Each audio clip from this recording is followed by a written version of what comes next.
जय संविधान, जय महाराष्ट्र, जय भीम. मी संजय रोहिदास वानखेडे.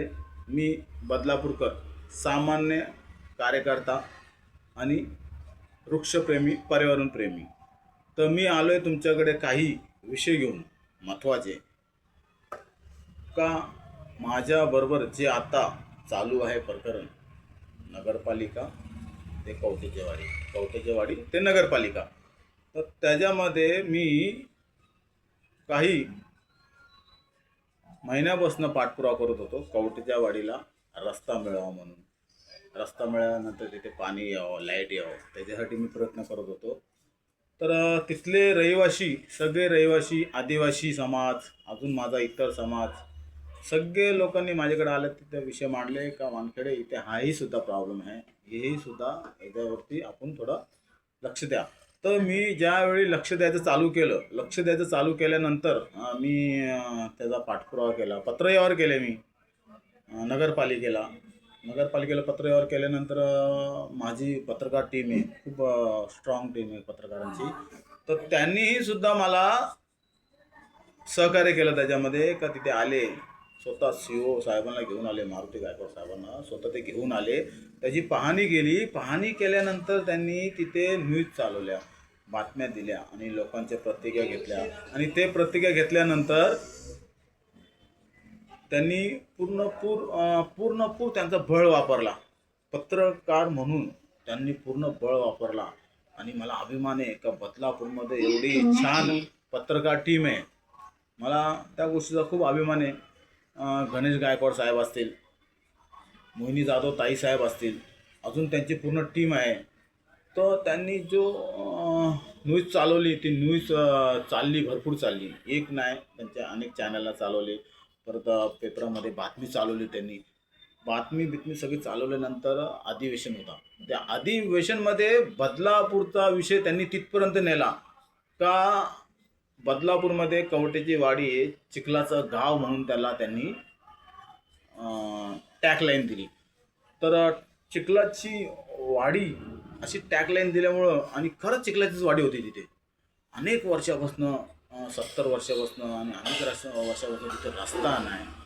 तिथं रस्त्यावरनं चालत जाताना तिथं सापं असतात, सगळं असतात. आणि बदलापूरमध्ये जिथे थोडं फक्त अर्धा किलोमीटर आल्यावर बाहेर तर सिमेंट कॉन्क्रिटिंगचे रस्ते मोठे मोठे. त्यांच्या लक्षात आलं आणि त्यांनाही खूप वाईट वाटलं. त्यांनी एवढं मनापासून काम केलं का तो प्रस्ताव अधिवेशनमध्ये त्याची चर्चा झाली असं मला माहिती आली माझ्याकडे. त्या अधिवेशनमध्ये चर्चा झाली आणि अधिवेशनमध्ये चर्चा झाल्यानंतर तो प्रस्ताव आला आपल्या बदलापूर महानगरपालिकेमध्ये, नगर परिषदमध्ये. तो जो प्रस्ताव आल्यानंतर ज्यावेळी आम्ही एवढा पाठपुरावा केला, सगळं झालं आमच्याकडनं प्रयत्न, आणि आम्हाला यश मिळाला. आणि यश मिळाल्यानंतर आम्हाला तिथे असं आढळायला लागल्यानंतर, ज्या वेळी इतर लोकांनी कधी तिथे लक्ष दिलं नाही, तर आत्ता सगळं प्रस्ताव आल्यानंतर, सगळ्या गोष्टी आल्यानंतर जी बाईट पण चालवली आमच्या पत्रकारांनी की बाबा इथं तर प्रस्ताव आलेला आहे. तिथल्या आदिवासींना विचारणा झाली, तिथे इतर समाजाला, ते खुश होते, सगळं होते. पण ती जेव्हा बाईट चालली त्याच्यानंतर इथले काही राजकारणी लोक जाग आली त्याला जाग. अरे बाबा इथं तर प्रस्ताव आला, मग आता इथे आपल्याला धाव घ्यावं लागेल.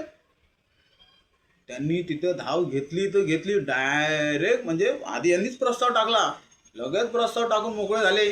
आणि मोकळे झाल्यानंतर, सगळं झाल्यानंतर, ज्यावेळी मी स्वतः पाठपुरावा केल्यानंतर, पाठपुरावा माझा झाल्यानंतर, सगळं झाल्यानंतर, तर असे बोलायला लागले काही राजकीय, BJPचे काही राजकीय लोक, का आता तिथे लक्ष देऊ नको तू, आता तुझं तिथं काय काम नाही आहे, आणि तुला कुठली आता माहितीचे अधिकार पाहिजे, तुला कसला माहितीचा अधिकार टाकतोय तू, तिथं काय काम आलंय, कसं काम आलं ते आम्ही बघू आता. तो मला एवढा मोठा त्रास झाला. अरे सामान्य माणसांनी तो काम केला म्हणून तुम्हाला राग आहे का? सामान्य व्यक्ती एखादा काय कोणाचा चांगला करायला जातो म्हणून तुम्हाला चीड आहे का? तर मला बोलतो तू आता भावी नगरसेवक बॅनर लावते ते आता, तू भावी नगरसेवक बॅनर लावतो का? अरे मी बोललो बाबा मी नगरसेवक होऊ शकत नाही, मला 3 मुलं आहेत. मी फक्त सामाजिकच काम करणार आहे, समाजाचेच लोकांचे प्रश्न सोडवणार आहे. बाकी इतर मला राजकारणामध्ये अजिबात मला इंटरेस्ट नाही आहे.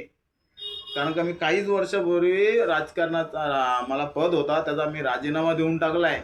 त्यालाही कारण आहे राजीनामा द्यायला. पण इथं ही गोष्ट आढळते, एवढी वाईट गोष्ट आढळते का बदलापूरमध्ये एखादा सामान्य माणूस अगर नगरपालिकेत जाऊन पाठपुरावा करून माहितीचा अधिकार मागवतोय तरीही तिथे तो माहितीचा अधिकार व्हायरल होतोय आणि व्हायरल झाल्यानंतर पुन्हा तिथे तीच चर्चा असते त्यांची का नाही. ते असंच संजय वानखेडे बोलत असतील तर त्यांना काय ते, अरे मी सगळं केलेलं आहे, मलाच पेपर भेटत नाहीये आणि इतरांना पेपर जात आहेत आणि जाते तर जातात, माझा माहितीचा अधिकार पण जातोय. हे मी वारंवार आणि माझी लढाई सगळी खरं म्हणून लढाई करतोय मी. म्हणून काही अधिकारी लोक त्यांना अजून माहीत नाहीये का सत्तेची लढाई काय असते, विजयची लढाई काय असते आणि सत्तेमध्ये विजय काय असतो. हे यांचा काय साठवलोट आहे ते मला माहीत पडतो.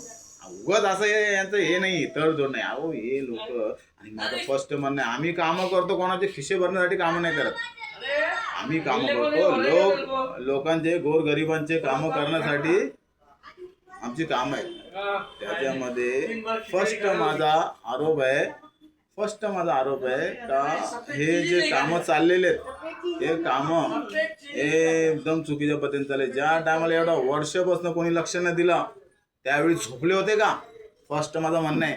त्यावेळी गेले कुठं होते तुम्ही, ज्यावेळी आमचे आया बहिणा तिथनं जात होते रस्त्यावरनं चिखल तुडवत, त्यावेळी कुठं होते राजकीय लोक.